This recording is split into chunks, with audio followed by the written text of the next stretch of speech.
And for more on developments in the Middle East, we're joined by James Dorsey, Adjunct Senior Fellow at Rajaratnam School of International Studies at Nanyang Technological University. And he joins us live from Manila. Dr. Dorsey, thanks for joining us. If Iran felt... Pleasure to be with you. Iran, by attacking U.S. assets in Gulf states, what's its calculation there? I think what you're seeing is a multi-phased strategy.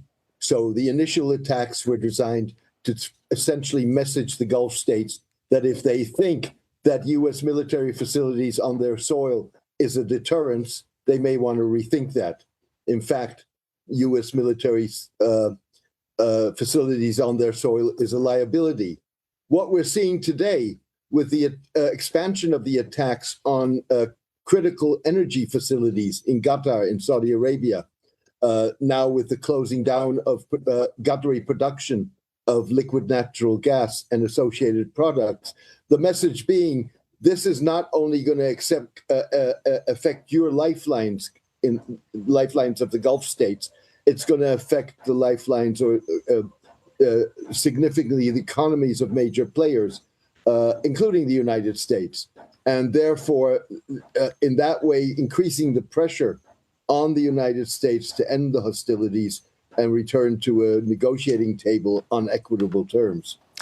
But given that we've just seen the joint statement out in the last hour or so involving the U.S. and 6 allied Gulf states, would you say this message maybe has backfired?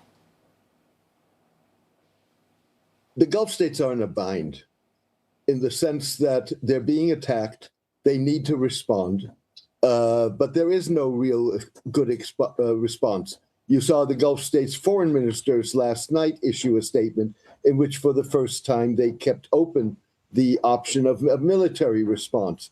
But that's problematic too, not just because of what it would mean, but also because you would have the Gulf states attacking Iran alongside Israel and the United States.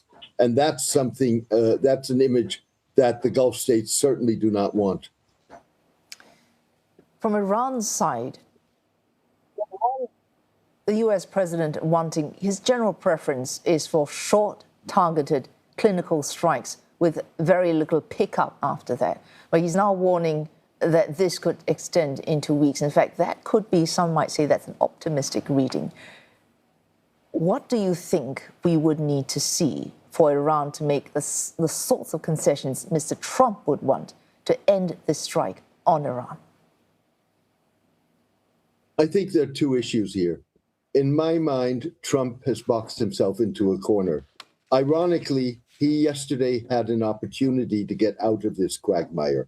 With the killing of the Iranian supreme leader, he could have said, we're done. We've cut off the head of the snake. Now you, the Iranian people, have the opportunity to change your regime. He didn't do that. And so by not doing that, you have a situation in which victory for the Iranians constitutes survival of the regime, whether that's the recent supreme leader, whether that's under the next supreme leader, or even under a third supreme leader. As long as the regime survives, that is a victory for Iran. The stakes for a victory for Trump are far higher. The second problem that you have is that Iran and the United States, and this is a reflection of where we're going with the international world order, have a very different definition of what constitutes a negotiated solution and what constitutes progress in negotiations. For Donald Trump, the definition of a solution is surrender, capitulation. Those were, that was in fact the word that the U.S. Special Envoy Steve Witkoff used in an interview last week. For the Iranians, it's a much more traditional definition in terms of finding solutions that are mutually beneficial, mutually acceptable, and allow all parties to save face. Oh, very quickly, Dr. Dorsey, Mr. Trump has said, telling the Iranian people, we'll do the heavy lifting, and then why don't you step in after that to seize the day and remove your own government? You don't think that would work? That's a deceiving and, in my mind, in fact, misleading proposition.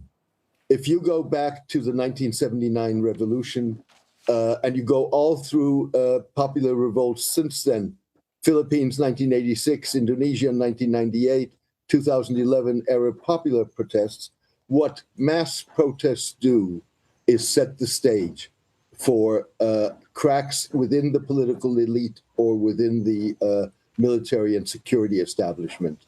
That's what happened in 1979. I stood in the exact street where it happened and watched it happen when the middle ranks of the Iranian Air Force revolted.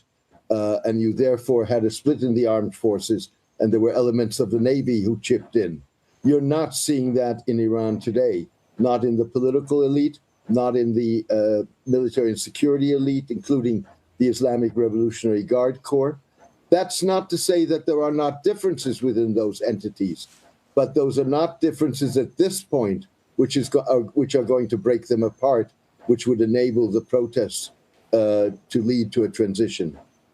Oh, thanks. Dr. James Dorsey, the adjunct senior fellow at the Rajaratnam School of International Studies right here in NTU, was speaking to us from Manila.